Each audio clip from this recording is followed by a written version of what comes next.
அஸ்ஸலாமு அலைக்கும் ரஹ்மத்துல்லாஹி வபரகாத்துஹு.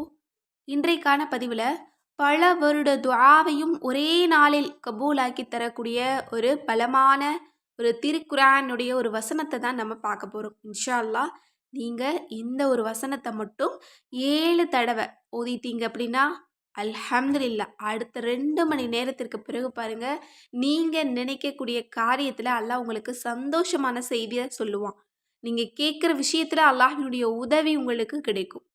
இன்னும் யாரெல்லாம் இந்த வசனத்தை ஓதி கை ஏந்துவாங்களோ அவங்களுடைய கையை அல்லாஹ் தஆலா வெறும் கையாக விடவே மாட்டான். இந்த வசனத்தை ஓதுறவங்களுக்கு அல்லாஹ் தனிப்பட்ட பெரும் பாக்கியத்தையே கொடுக்கிறான்.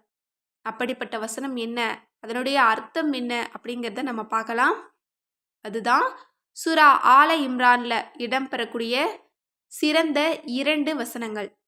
குல் இன்னல் ஃபலல பியதில்லாஹி யுஅதீஹி மை யஷாஉ வல்லாஹு வாசிஉன் அலீம் யஹ்தஸ்ஸு பிரஹ்மதிஹி மை யஷாஉ வல்லாஹு துல் ஃபல்லில் அலீம்.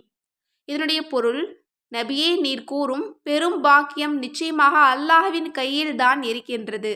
அதனை அவன் தான் விரும்பியவர்களுக்கே கொடுக்கின்றான். அல்லாஹ் மிக விசாலமானவனும் நன்கறிந்தவனுமாக இருக்கின்றான். அல்லாஹ் தான் விரும்பியவர்களை தன் அருளுக்கு சொந்தமாக்கிக் கொள்கிறான். அவன் மகத்தான கொடையாளியாகவும் இருக்கின்றான். அல்ஹம்துலில்லாஹ். இந்த வசனத்தை ஓதுறதுக்கே நம்ம பாக்கியம் செஞ்சிருக்கணும். எப்படிப்பட்ட வசனம் பாருங்க. அல்லாஹ் தஆலா விரும்பியவங்களுக்கு அருளை கொடுக்கறானா, அவன் சொந்தமாக்கிக்கிறானா. இன்னும் இந்த ஒரு வசனத்துல அல்லாஹ்வினுடைய மிகப்பெரிய பெயர்கள் இருக்கு.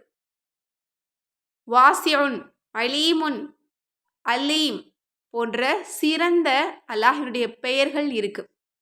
அதை கொண்டு கேட்கும்போது அல்லாஹ் விசாலமானவனா இருந்து நம்மளுக்கு பெரும் கொடையை கொடுக்கிறான்.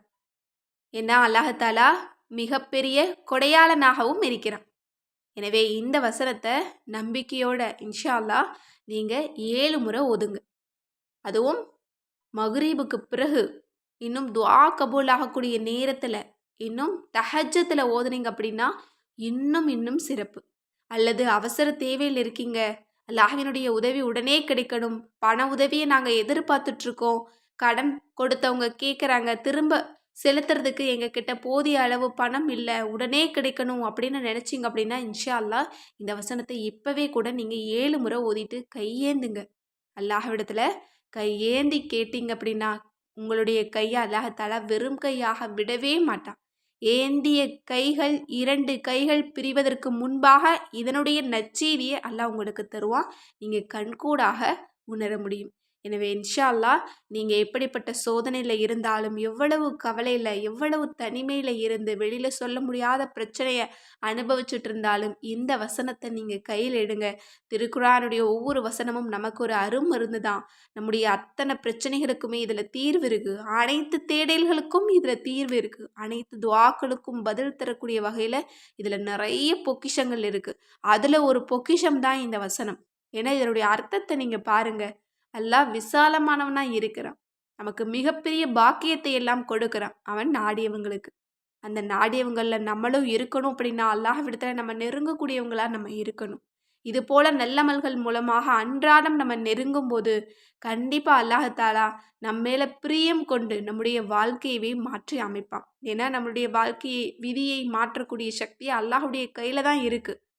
நம்ம கேட்டால் மட்டும்தான் அது மாறும். நம்முடைய துஆவிற்கு தான் அந்த சக்தி இருக்குது. விதியை மாற்றக்கூடிய சக்தி நம்முடைய துஆவுக்கு தான் இருக்குது. எனவே துஆக்களை அதிகப்படுத்துங்க. உங்களுடைய விதி எப்படி மாறணும் அப்படின்னு நினச்சாலும் அல்லாஹ்விடத்தில் கேளுங்க.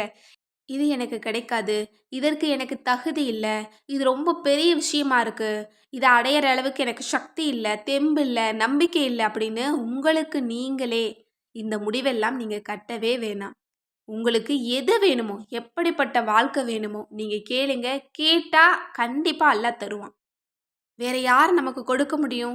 கேட்டால் யார் கொடுப்பானோ அவன்கிட்ட தான் நம்ம கேட்குறோம். அதனால் நம்பிக்கையோட கேளுங்க.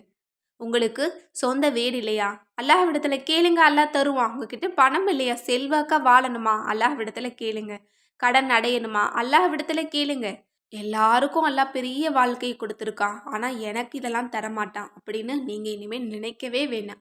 அமல்களை கொண்டு அல்லாஹ்விடத்தில் அதிகம் நெருங்குங்க. அதுவும் தஹஜத்தை நீங்கள் கடைப்பிடிங்க.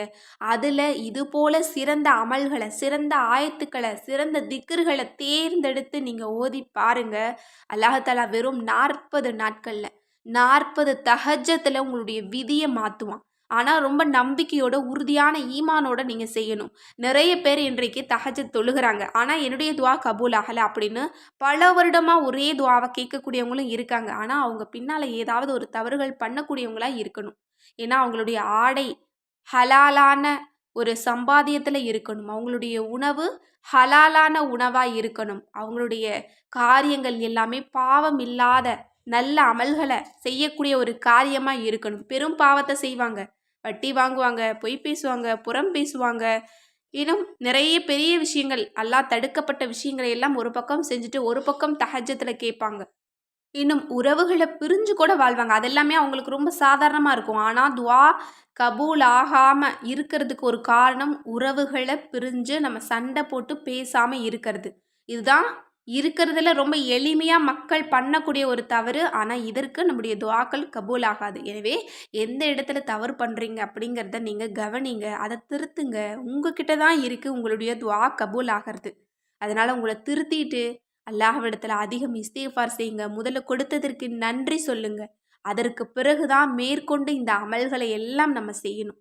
இந்த அமல்களை எல்லாம் அதிகமாக நம்ம பிரியப்பட்டு செய்யக்கூடிய அமல்கள் தான். எனவே இன்ஷா அல்லாஹ் நம்பிக்கையோட இந்த வசனத்தை நீங்கள் ஓதுங்க. நான் சொல்லக்கூடிய எல்லா விஷயத்தையும் கவனிச்சுட்டு நீங்கள் ஓதுங்க. அல்ஹம்துலில்லாஹ். ஓதிய நிமிஷம் உங்களுடைய துவா கபூலாகும். உங்களுக்கான நற்செய்தி தேடி வரும். எனவே இந்த சிறந்த ஆயத்தை ஓதி இதனுடைய சிறப்பையும் பலனையும் அடைந்து கொள்ள எல்லாம் வல்ல அல்லாஹ் நம் அனைவருக்கும் நற்கிருபை செய்வானாக.